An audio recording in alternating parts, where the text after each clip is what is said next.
Our guest today is coach and lifestyle medicine strategist, Dr. Pat Boulogne, and today's conversation is going to be about diet, proper sleep, science-based solutions to good health, and identifying and addressing our weakest health links. Dr. Boulogne, welcome to Next Steps Forward. Thank you very much. I'm very happy to be here. Dr. Boulogne has more than 30 years of experience in the health wellness profession. She has extensive training and expertise as a doctor of chiropractic, certified functional medicine practitioner, certified chiropractic sports physician, acupuncture physician with special focus on the application of lifestyle solutions, and accompanied by additional training in rehabilitation and functional nutrition. Doctor, what am I missing? What else should our audience know about you?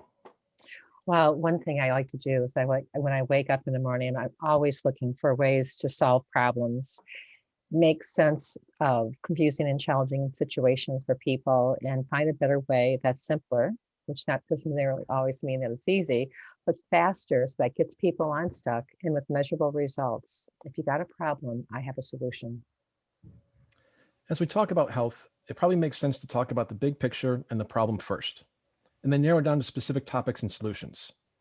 So if you were grading Americans' overall health and wellness, what grade would you give and why? Well, when I first read this question to myself and thought about it, I thought, an F. and and then I thought, well, let's not be so harsh. And but I think people take a very mediocre interest in their health. They say they want health, but they're not willing to do what it takes to be healthy, and they're not willing to open a book or find the right person to work with so that they get better information so they can make better decisions. And would you give them an F because of COVID-19, or would it be the same prior to the pandemic? Oh, definitely would be the same Okay. prior to the epidemic. One of the things that I noticed always when I used to walk around when I lived downtown Boston is that I would always say to myself, God, these people are so sick. They don't even know it. And you could see it in the texture of their skin, their coloring, and when I would go to the gym every morning at 6 o'clock, 6:30, and I'd see all these maniac financial people there on treadmills and everything, like they're not even up. So, except the ones that had to be in connection with people from Europe, who the market opens so much earlier there. But it's just like, I just saw so many stressed out people, and they're trying to, like, if I work out, then obviously I'm healthy. But then you'd see them later on eating something that you just had to shake your head at and just not say a word. The bagel with cream cheese kind of defeats the purpose of the treadmill. Oh, for sure. Especially, and those were in the pool room, in the coffee room next to the pool room, along with muffins. And of course they had, like yogurt, and they had cheese and things like that, and orange juice. And it made it feel like you were doing something healthy, but bagels probably were. But they're highest on the glycemic index. It's not the way to start your day if you don't want to have brain fog. So I think so many people are conditioned by the television commercials we see, just constantly telling us, ask your doctor for this medicine or that medicine. Do we rely too much on pharmaceuticals that are so complex that we can't even pronounce their names? True. If that was a true or false test, like that would definitely be 100%. There's so many times that, I don't watch a lot of TV, but when I watch TV that has commercials and pharmaceutical drugs come up, I'm thinking, what is the meaning of that drug? What's this purpose? And most importantly, what are the side effects? And the side effects, they say them so fast that if you can listen that fast, God bless you. I don't know anybody who can listen that fast, but I always catch the last word that they say, which is death. So you've got to take a look at, the side effects of something and how it interacts with other foods and also other drugs. That's really an important thing that they don't really go into too much. So maybe they should talk to their marketing people and move that word death further up in the conversation so we don't pick up on it at the end. Yeah, I mean, it's just like I pick up on it no matter what, but I'm just tuning into that. But when I'll listen to, a drug and I'm going like, well, it's supposed to do this. A lot of drugs will actually, or medications will actually give you what you're trying to avoid ultimately. there's a list of, there's classes of interaction list, and how does a drug interact with on this level, and then you have side effect levels. It's much more complex than that, and usually when you go to a pharmacy, you're just getting a simple like summary, and you're not getting the insert, which you should always ask for the insert in the box, no matter what medication or vaccine it is. You should definitely be looking at that insert and reading the whole thing. So where do you draw the line? And maybe more importantly, where should we draw the line when it comes to taking painkillers, for instance? What is the proper role in our health and wellness? And where does modern medicine go over the line from your perspective? Well, a lot of times, in regards to where I draw the line is I just don't take them. Unless it's like I had knee surgery, and I made it 36 hours without taking any meds and then I went, I'm done, and then sometimes that you need to do it, but the idea is not to do it forever. And so a lot of medications are made for really short term, because long-term problems is that you start having a side symptom. And then when you report that side symptom to your physician, then that physician gives you something for that supplement. And then for the next symptom and the next symptom. And pretty soon you really don't know what's really going on. So it's just like there's a lot of organ systems that can be affected from that. And so I think modern medicine goes way too far, and they give out a lot, even, I think a Time magazine, I don't remember what year it was, it says antibiotics. They realized that they were making people immune to everything, so that they kept on trying to find a stronger antibiotic and a stronger one. And that's when physicians started saying, no way, Jose, they're not giving those out as eagerly as they did before. And you also have to understand that when you take an antibiotic, I mean, it's killing everything. It kills the good stuff and the bad stuff. And you need that combination of both to keep that balance within the body. Certainly there are times when pharmaceutical painkillers are necessary, like for example, your knee surgery. There are also natural painkillers that are not addictive and can address specific aches and pains, aren't there? And can you share some examples? Well, I mean, some of the things that, go in that line for that I think of when someone says they're in pain, I usually tell them to first watch their food. And, because some of the foods that they eat can aggravate the pain cycle and inflammation cycle. Some pain things that you can use, that will relieve pain are ice, calcium, magnesium, turmeric, things like that. Being hydrated is an important. I'll say that a lot today. Hydration is really quite important. And you really have to look at the how you combine foods together, because some combinations of foods can leave you being a lot achier like the next morning. So I'm always, asking my clients to, when they have something going on, to take a look at that. And you've got to also take a look at the gut. We get back to the prescription painkillers just for a quick second. Sure. The doctors are handing these out like Pez dispensers. Are they the ones responsible for, or a big part of at least, the opioid crisis we're facing right now? I believe they are. When you're giving out something that people have the ability to get, addicted to on some level. I mean, even CBD, or like the medical marijuana, is, when you're using that for, and relying on it as your key way to get rid of pain, then you've got to ask yourself, what's my addiction level? And how is that interfering with, my relationships with myself and other people? And, sometimes we have that veil that we pull down, what my mentor used to say, being in denial isn't always pretty. And so but when you get into that mode, you have to take a look at all the aspects that are involved in that. And I guess maybe one more question in terms of the opioid epidemic crisis, whatever we want to call it right now. We know that today's mental health, as you mentioned earlier, with everybody during the heart of the pandemic, is really going down the tubes. Mhm. And people are anxious, they're depressed, other things are bothering them, looking for more medications from their doctors to help them get through this. What can we do as society to help slow this process and then, right the ship in terms of this opioid crisis? Well, you first have to care about your health, and I think is the first thing. And the second thing is you have to really take a hard look at, this is we're such a disposable society. So it's just like, if I can get it in a pill form as opposed to in a herbal form, then what, like, why can't I just do that? And so there's a lot of, the ease of access to a lot of prescription drugs, and also over the counters, are significant. I mean, I was in the first time in probably 6 months in like a CVS type store, and I'm always amazed when I go down the aisle and I'm looking at aspirin versus Excedrin versus, Advil, and you also, in Chinese medicine, when I studied that, I always look at the, on the back on the label, where it tells you, like, beware, it could affect the liver, or beware, you could have, kidney failure. Well, if it does, that's the better area for those type of over the counters, because they're affecting, like, the liver's on the upper part of the body, the kidneys are in the lower part of the body. So, but you just have to be really mindful about how you take them, with what food.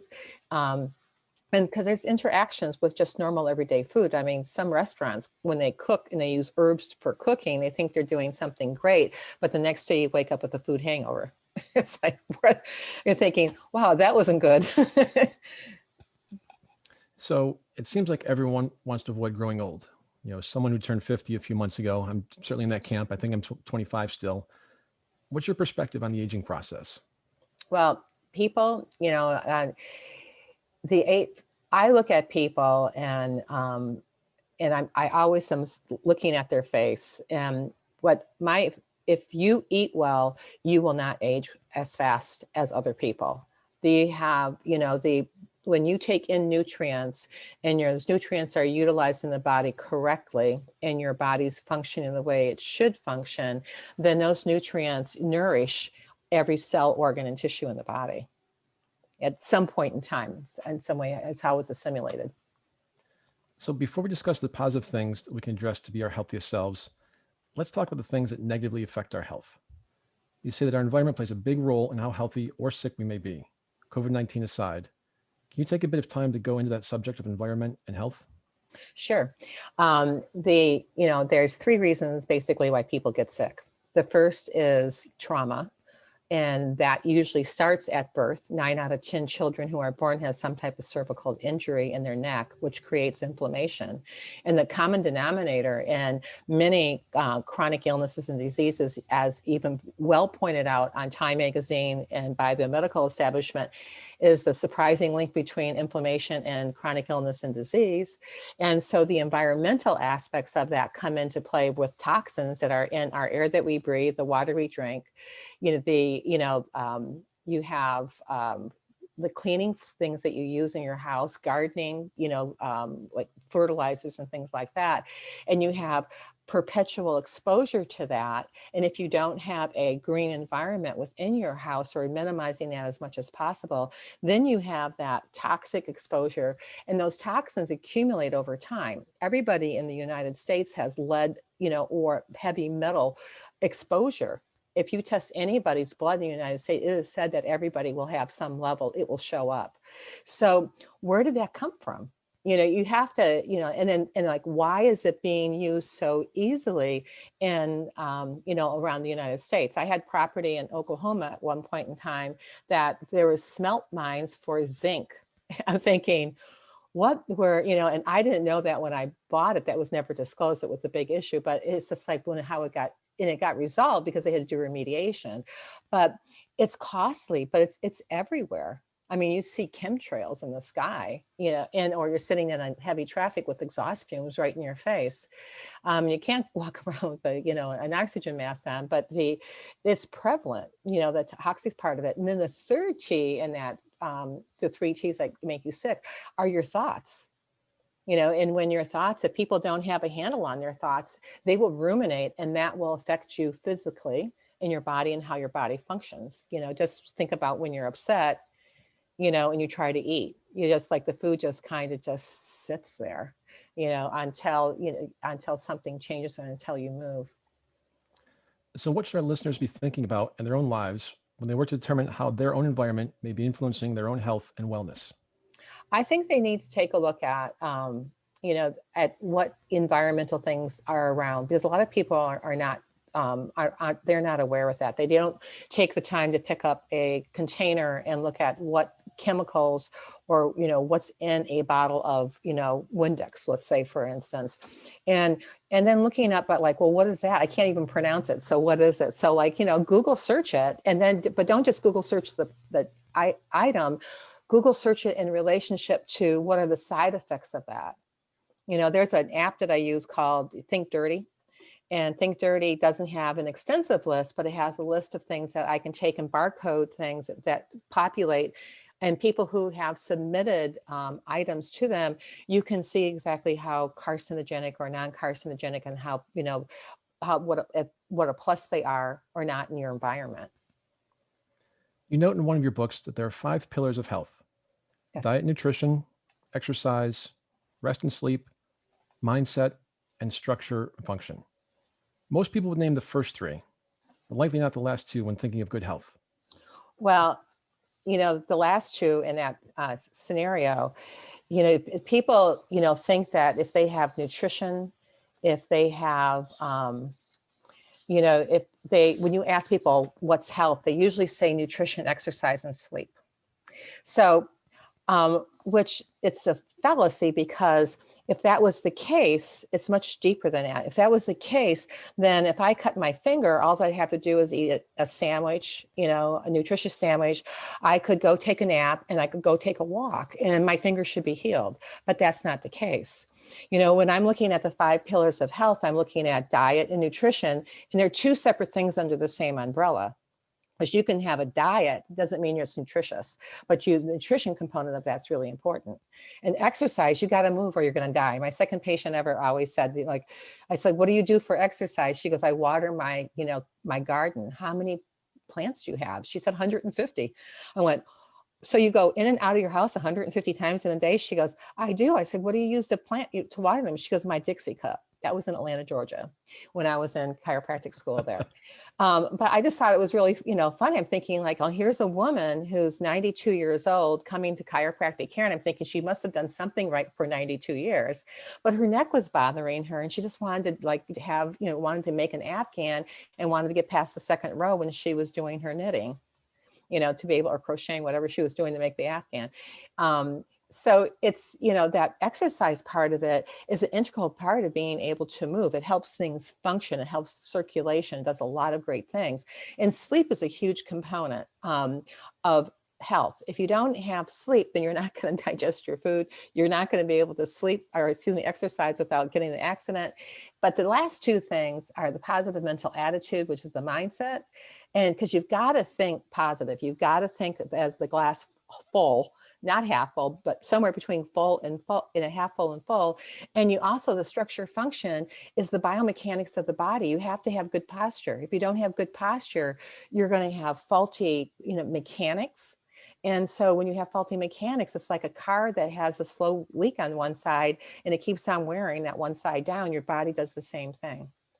So that's how all 5 of those pillars will connect with each other. And each one of them is a part of the pie, or the part of the puzzle, whichever you would like to use. So I'm like you, and I like to think of the glass at a minimum half full. Hopefully it's overflowing more often than not. Given again the global pandemic, COVID-19, folks of all lifestyles, ages are struggling. What are some things we can do to kind of help right that ship in terms of getting on the right positive mental health track to get that glass half full or fuller?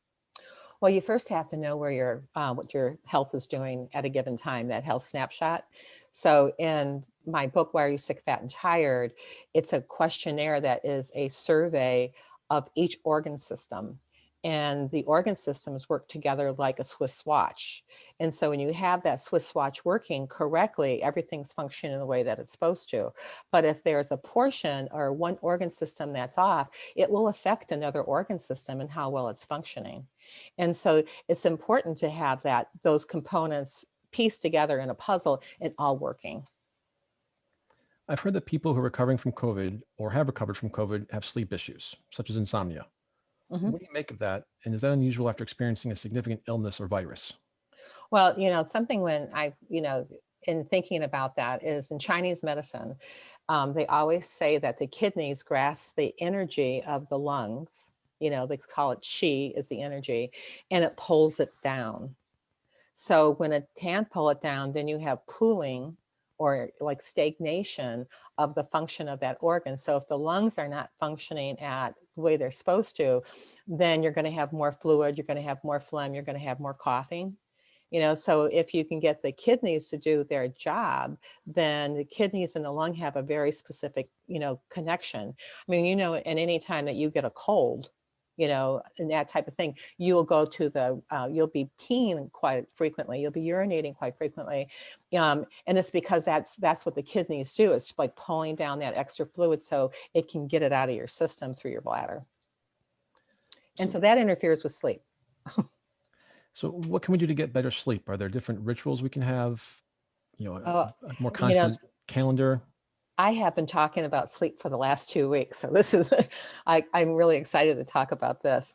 Sleep does so many things. It's anti-aging, and there's rituals, so if the average amount of sleep that an adult should get is between 7 and 9 hours. And if you have that 7 to 9 hours sleep, and you're sleeping in a good position to where your spine is parallel to your bed, because this is setting the stage for that ritual, right? And so you have enough pillows. So like if you feel like your spine is kind of, or someone tells you, whoever your partner is, that your spine kind of like crooked here, then you can put a small pillow under that area so that it's more even. You can also buy more memory foam, which will do the same thing. And you can insert pillows in between your knees, underneath your neck, exactly something like that. You can also, for, the things about sleep that are so important is that there's 4 stages. And in those 4 stages of sleep, the magic happens in the 3rd and 4th stage. So the 1st and 2nd stage are the first 10 to 20, 30 minutes max. And then you go into deep sleep. And deep sleep, third cycle, but the 4th cycle is where you restore, you repair, and you revitalize.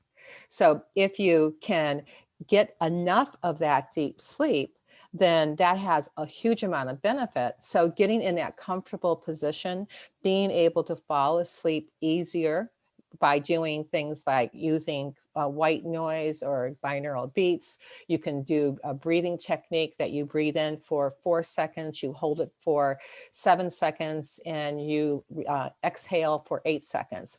And you repeat that type of breathing, and your body can naturally relax into it. There's a lot of other things that you can do for a ritual. You can turn your computer off, for instance. You can, if you have to use your computer, there's specific glasses that you can use that block that blue light and doesn't stimulate your brain, so that when you turn your computer off, take the glasses off, it's over. I mean, like, you don't have any of that reaction. Then there's things like hydrating. I said hydration before. And so and you've got to take a look at besides in the stages of sleep, it improves your concentration and improves your learning. That's why you listen to like language tapes before you go to sleep. And, in order to stay in that deep sleep, you really need to do things like eye masks are a good thing to do, having a cool room that's not less than 65 degrees, eating clean, and meditating is helpful, exercising. So if you can't sleep, doing some yoga poses or just, doing some simple stretches is really great to do that. But that stage in deep sleep, what I think is quite cool is that it helps the brain detoxify. It's the highest, 1 and 4 o'clock in the morning is usually when people are the most exhausted. And so if you wake up and you can't get back to sleep, that's when you would do the white noise. But the thing is, that's your highest levels of melatonin. So taking melatonin during the daytime doesn't help you at those melatonin levels at night. So a lot of people still report to me that they've tried melatonin and it doesn't work. And it's like, well, you're not taking it.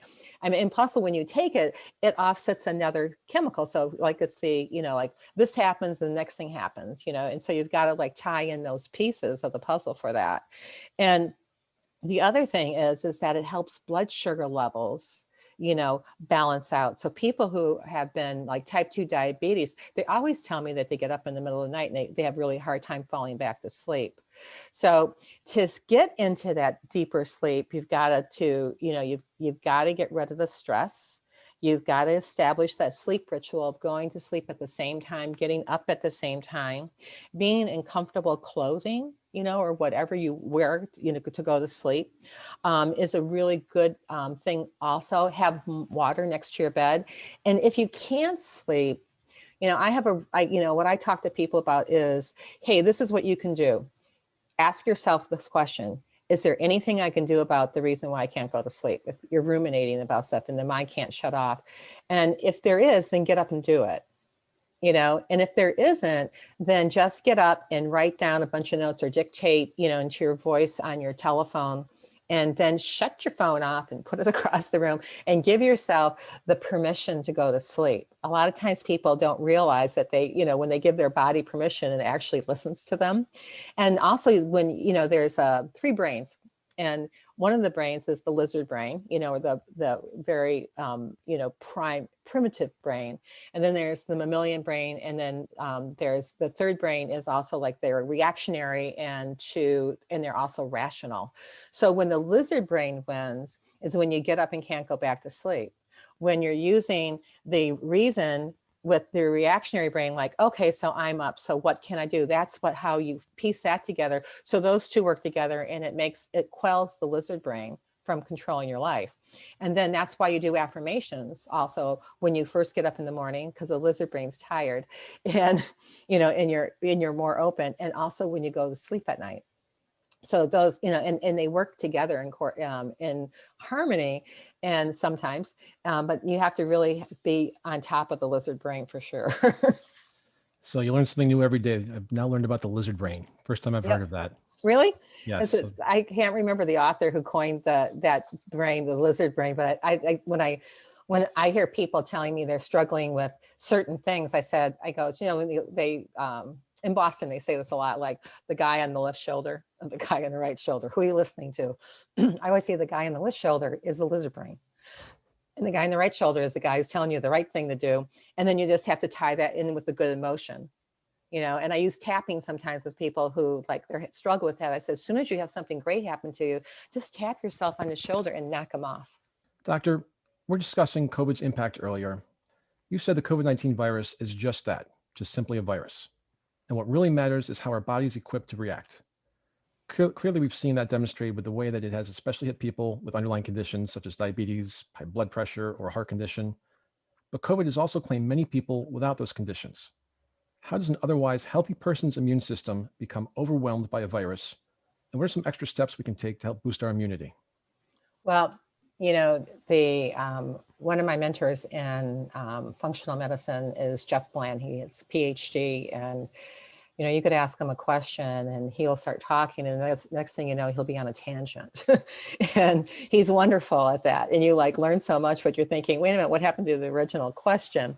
So he always said, when he spoke about COVID, he specifically, explained why the virus is just a virus. And the thing is that we have exposure to so many viruses, and through our lifetime, they first discovered COVID somewhere around that it existed in the late 50s, early 60s.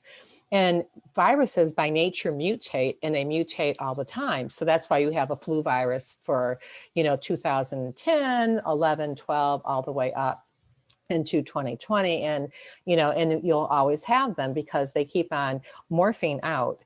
So the virus is how, when somebody comes in contact with the virus, the first place they come in contact with the virus is in the back of the throat and in the mucous membranes. In Chinese medicine, that's still considered an exterior situation. In China, how the Chinese describe an exterior, an in-between, or an interior situation. And in that situation, you have a lot of opportunity to do something about the virus, because it hasn't had an ability to, or invasiveness to affect your immune system. And when I was talking before about all the organs functioning the way they're supposed to, and in the organ system as a Swiss watch, if you have an area of your health that is being challenged, it will eventually affect your immune system. So when COVID enters the body, based upon my understanding, and it affects the immune system, your immune system goes into overpower. And because it doesn't want it there. And so, because it's invasive. And, so the virus, it in and of itself is just a virus. It's how your body has the opportunity to respond to the virus, which tells you all about your immune system. And a lot of people have no clue that they're sick. So them responding very drastically, or in some cases, depending upon your age and other things that going on, because anytime that I've heard when somebody had, they died from complications, or they just said they died of COVID, I always ask, well, what was their health like? And a lot of times people don't pay attention to their health until they hit 40, and they start having first symptoms. So you've had things like brewing below the surface for a long time if you haven't been taking care and haven't been mindful about how to keep the pieces of the puzzle together. I mean, if you look at a iceberg is just, like, oh, it looks small, but you don't know how much below the surface, what's going on with that. I mean, it certainly was devastating for the Titanic when it hit that iceberg and it sunk, something that they said would never be able to sink. But it's like that for, people too. So it's so important to be mindful of your immune system, and then be mindful of like what's causing the problem with the immune system. And then you can fortify that organ system in relationship to the other 11 organ systems that are existing. So I hope that explained that. Great, thank you. So, why has the pandemic, particularly the resulting isolation we've experienced over the past year now, affected people's mental and emotional health to the extent that it has? Well, if you go back to the third reason why people get sick, which is thoughts, it's just like the first thing that happens is like you're going, oh my God, I'm going to get it. I mean, if you listen to the media, they're going to tell you you're going to get it, and it's everywhere, and it is probably everywhere. It's been around for a long time, but the question is just like how your body responds to that, because some people could have exposure and it's a non-event. Other people have an exposure and it's a deadly event. So that that aspect of your immune system in relationship to the exposure is important. I mean, for instance, I didn't say this before, but when in Chinese medicine, when you're looking at symptoms, when you first, and anybody who has the flu or getting a really bad cold, they first have clear mucus. And you can't, I got that tickle in my throat, something's happening here, I've got clear mucus. When it starts to go interior, and sometimes it goes interior and kind of tries to bounce back out because your body's trying to get rid of it. The mucus turns into something a little bit frothy, maybe a little bit white. It's only when it goes into your body, and we've all had that really bad cold experience where it's like icky green, yellow, some gray color, of something that's going on, and it's collecting phlegm because the mucus is now exposed to a lot of heat and fever. So it consolidates. So you have to take a look at like, what are those, because if you paid attention, you could do something a lot sooner about that and other things too. We've also been told that the loss of human interaction has been especially difficult on young people. Do you agree with that premise? And if so, why? Well, we're social beings. I mean, we're supposed to hug and kiss, shake hands, go play baseball, slap each other on the back. I mean, human beings, if it wasn't for each other, we wouldn't exist. If it wasn't for Florence Nightingale, we wouldn't have the population we have right now, because Florence Nightingale is the person who said, you got to wash your hands between each birth, each delivery, which helps sustain life and help improve the quality of that experience. So you started having people live longer, better, and healthier because of sanitation. And, and even with the COVID virus, the first thing they tell you to do is wash your hands, but I don't see washing hand stations in Wegmans or any of those places, like any other grocery store, either Kroger's or whoever, where people, when they come in, they can have that experience where they can wash their hands and then wash their hands on the way out. I mean, it's important to be mindful of where the exposure is highest at, and and then take extra precaution for that, no matter what your age is, no matter who you are. I read an article a few weeks ago that the Las Vegas school district, which is the fifth largest in the country, had to reopen schools because of the spike in teen suicide. What should we be doing differently to help young people through this extremely challenging and unprecedented period? I think, we have to go back to their parents. And one of the things is we have to, if you lead by example, if I'm a parent and my job is to raise my kids, then my strong character, my lead is important in what my kids learn, think, do, feel, and how they interact socially, mentally, physically, and emotionally. And so by giving them a basis of like, a strong foundation, you've got to go back and look at, where that crack is. And you have to have communication. People don't talk anymore. People don't say like, what's, like, tell me what's going on. I mean, I used to have parents all the time tell me something about their kid when I was treating them. And they would say, I really can't stand his girlfriend. When he comes home, whatever it is, can you talk to him, Dr. Pat? I'm like, that's none of my business. But, I would say like, hey, your mom told me you got a girlfriend. And he would say, blah, blah, blah. Do you like her? I'm asking a 16-year-old kid, do you think you're going to marry her? And they're going, oh, heck no. I'm going, well, then great. I said, you might want to tell your mom that. And then I would work on them.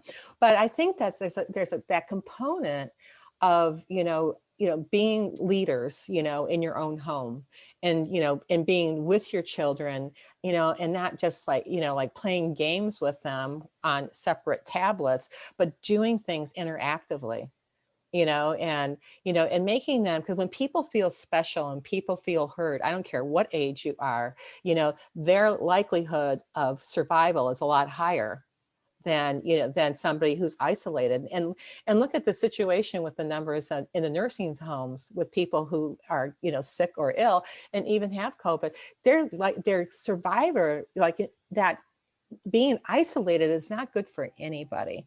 There's not that human component, which that it means so much for people sometimes just to have someone just touch their shoulder, or just say like when listening to somebody and shut up and listen to them and just say, like, I hear you, I understand. What can I do to make it better for you? So then you're like having a real interchange. I think there's I think that the social aspect, even with teenagers, even with adults, with anybody, is an important component every day of our life. And I think that, that smile goes a long way. You can't tell if someone's smiling behind a mask.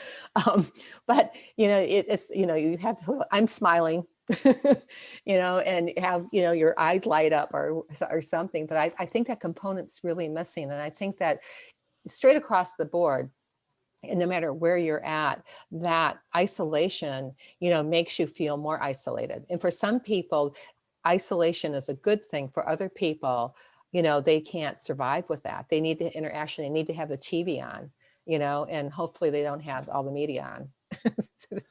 That's a problem. So let's try and flip to a positive here. Okay. We as human beings, to your point earlier, we like to believe there's a silver lining in every dark cloud, and that they often give us opportunities to improve individually, as society, as a nation. Is there any silver lining to be found in the COVID-19 pandemic? And how can we as individuals or society get better as a result of it? Well, I think in a silver lining or on a positive note is that, this pandemic for families have, or whoever your quote unquote family is, has brought people together. Like they, are you doing okay? Can I get you anything? Like the lady that lives next door who doesn't have any, like doesn't have any family, might be completely all alone, having someone check in on her, doing something sweet, bring her some flowers, something to like that's cheerful, and let her know someone's keeping an eye on her. I think that's very comforting for a lot of people. And also, when you offering something, offering it from your heart, and like so that people, because I've done grocery shopping for people and left bags on, their front doorstep. It's like, what else do you need? And then I'm thinking, well, maybe they might like this also. So I just like throw in, you need eggs, let's have extra eggs, and whatever it is, so that that they have, that they feel that they're heard. Because when someone feels heard, they respond. Anybody who feels that they're heard, they feel more interactive. You mentioned earlier in our conversation, hydration. Yes. And it seems like one of the big things we can do to be healthier and perform at a higher level is quite simply to drink more water and stay hydrated. Why do so many people walk around dehydrated? And what are some of the reasons that make it so difficult for us to stay hydrated? Well, here's the funny thing about water. Well, first off, for hydration, you should have half your body weight. So if you weigh 150 pounds, you should drink a minimum of 75 ounces of water a day. And so some people don't like the taste of water. Stop drinking tap water. Tap water has chlorine and it also has fluorine in it. And fluorine is a neurotoxin, so you shouldn't have it anyway. It's also in your toothpaste if you're buying traditional brands. But water is important because if you if you're starting to get sick, it's a good thing to drink because it will flush your system out, and you have to, when I, in practice, I've seen so many people as a chiropractor who have injuries because they're dehydrated. So, and it's hard sometimes for people to drink water because when you drink water and if you can't see the bottom of the glass that you're drinking in, then what happens is when it hits your nose, psychologically, it tells you that you're drowning. So then you drink air in also, which makes your stomach feel upset. So people tell me, water makes my stomach upset, and I said, so put lemon in it and drink it from a container that has a wide, top to it so that when you can see the bottom of it, or drink it in a container, like 1.5 liter container that has a straw in it so that you're not drinking any air in it. And you'll be able to drink a lot more water. Hydration is important. It's important for sleep. It's important, it's just everyday, normal stuff. You have to have liquids in your body that bathe your body so the organs can move on top of each other very easily. I mean, that's just a very simplistic explanation. Well, then you'll be happy to know my wife has done her homework through all of this, and she's invested in the big the mason jars to drink out of and a water cooler system. So I'm glad we're trying to do our part. Yeah, it's important, it's the and sometimes, there's there's a company called Amari, and they focus quite a lot on mental health and things because they look at the gut-brain reaction in that aspect. And it's so important to make sure that you have fluids in your system so that the foods that you're eating are getting absorbed where they're supposed to get absorbed, and and you stay hydrated. That gut-brain is a big axis. So if something as basic as staying hydrated is a challenge, eating clean is a Herculean task for us. So same question. Why is it so hard for people to eat healthy? Well, people don't know what to eat. They don't know how to cook. They don't know how to choose food, and they don't know how to eat food and how to put it together. So if they did, they would be healthier just by nature. So, there's certain food plans that are out there that make it easier than others. And people also are that, they're in denial. I mean, when they go out and they're traveling, McDonald's looks like a good choice because they're everywhere and they're easy on, easy off highways. And they're usually, there's not that great long line, in order to get it. So there's, the eating, I have some Dr. Pat rules, like don't eat anything white. And then the other thing is, it's like if you make a mistake, fix it with your next meal. But primarily eating things that are vegetables and proteins, light on the fruits, because people like sugar, and sugar is evil. I don't mean that quote unquote, but there's things that people have a problem with their sweet tooth is because their, sugar is supposed to be more addictive than cocaine. I mean, there's a big problem with, sweets in this country, Italy, a lot of places. People just gravitate towards them because it has that feeling of feeling good. So my mother, when I was growing up, didn't give us sweets as a reward. She said, go pick a stalk of rhubarb and eat that, or have a tomato. So I never grew up with Three Musketeers or Mars, like candy. I just never grew up with that. And I don't really gravitate towards that. But if somebody has sugar issues where they have a difficult time getting off breads and things like those kind of foods, you've got to read ingredients and you've got to look at how foods, really pair together so that you get the best nutrients out of it. I could go on. I have to ask the question because my wife and I get into an argument about this all the time. Is there really much difference between organic foods and those that aren't? Years ago, there wasn't, when my mother grew up, my mother's food was organic. The seeds were alive. They weren't GMO seeds. And they were, and they used like natural fertilizer, like horse manure or cow manure or something like that. When they tilled the backyard, they went and specifically bought dirt that had that in it. We don't have that anymore. We have foods that are altered, that are like they're genetically modified so that they last longer. And then you have those foods that are genetically modified being sprayed with Roundup, which, there's big issues with Roundup and types of like lymphomas and Hodgkin's and, other cancers.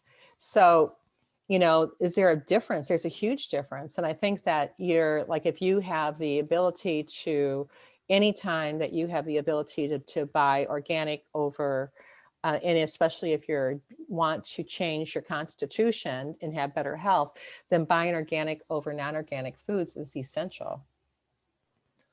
Earlier in the show, you mentioned gut health. Mm-hmm. And that's something that I'm just recently seeing come to sort of, I'll call it mainstream media news articles, specifically around mental and physical health. Mm-hmm. You've suggested there's a connection between gut health and mental illness. Could you connect the dots for us, please? I can. When I'm going to give you a biology lesson on function, and when you eat food, it has to go to your gut. And there's certain chemicals and certain, bacterias that are in your gut that are supposed to be there that handle certain foods. When you eat food that is poorly situated for yourself, you're going to interfere with the acid in the stomach, and you're going to interfere with the one cell lining in the gut. When that lining gets damaged for whatever reason, what happens is that food that you eat seeps out into the blood system and then has to go to the liver, because the liver does the function of detoxification. It doesn't detoxify. You can never detoxify the liver, and you don't want to purge it anyway. And so it goes from the liver, and from the liver, what happens is with those toxins, the idea of what the liver does is that I'm going to get rid of them and out of your system. So how I do that is, if you ate things like cruciferous vegetables, or more vegetables, green leafy vegetables, then those toxins kind of act like epoxy glue for that, and they tie together. And then when the toxins go back into the intestinal tract, that roughage carries them out of your body. Or if the molecule is small enough, it goes to the kidney and it goes to the bladder to be eliminated from the body. When it can't do that and the liver keeps on getting overwhelmed, what happens is that it starts to store those toxins in blood, brain, bone, and fat. And when that happens, they go deep. And so then what happens, people keep on eating sugar, they keep on eating foods that they have reactivity to for whatever reason, and they keep on damaging the gut more and more and more and more. And then what happens is that the liver keeps on, getting overwhelmed, and it will always send it to your weakest link first.